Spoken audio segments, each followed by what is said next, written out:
Ja sam imao saznanje, nije saznanje, nego sigurnu informaciju, jer sam jednom prilikom prisutovao jednom sastanku u Bugarskoj, kada je Ilija Pavlov hteo da donese odluku, budužno prosti, da se prekine posao, rečima je rekao, vi ste sitna riba za njih, kada su našu kompaniju mogli da zavane za toliku cifru.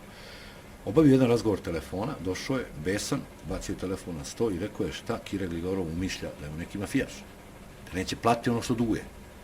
Šta je u pitanju bilo, ne znam, uglavnom ja sam pitao tu jednoga nižeg funkcionera multigrupe, otprilike mi je rečeno da se duguje nekih 18 miliona, ako ne i više, maraka u nafti. Jer je multigrupa bila direktan uvoznik nafte za Makedoniju.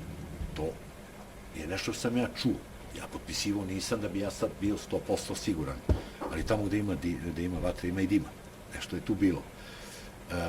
Ubrzo posle toga se desilo ono što se desilo predsjedniku Makedonije. Nažalost, ja sam tamo bio predstavnik multigrupe.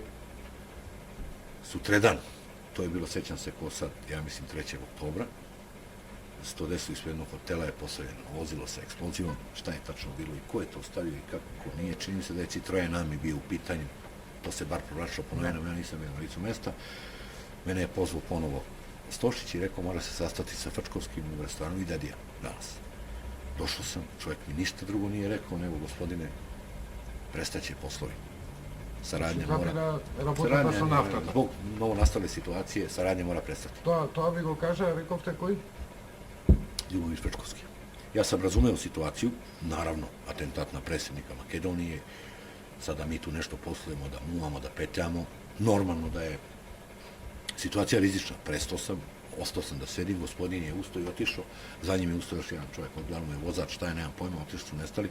Posle par minuta, svi ljudi koji su se nalazili u tom restoranu su skočili na mene. Povadili su značke i policija, lezi dole, tamo vamo, ja se začudio o čemu se radi, stavljene su mi ruke na noge, lisice na noge, na ruke, spojene su mi ruke i noge trećim lisicama, iznet sam odatle jer nisam mogao da idem, ubačen sam u jedan gepek od Lade Nive, džipa, i neko jedno određeno vreme sam vožen tuda, pretpostavljam do stanice. Međutim, kasnije, kada sam ja uradio što sam uradio i došao, skapirao sam da je stanica dosta bila blizu, da je mnogo vremena proteklo vozeći. Da li su me vozali, da li su nešto planirali, bili sa mnom, šta, nemam pojma. Uglavnom, čuo sam jedan razgovor, zato što Lada Niva nema gepek zatvoren, nego znate, vidim, razgovor ne deluje da je on bilo šta uradio, šta ćemo s njim.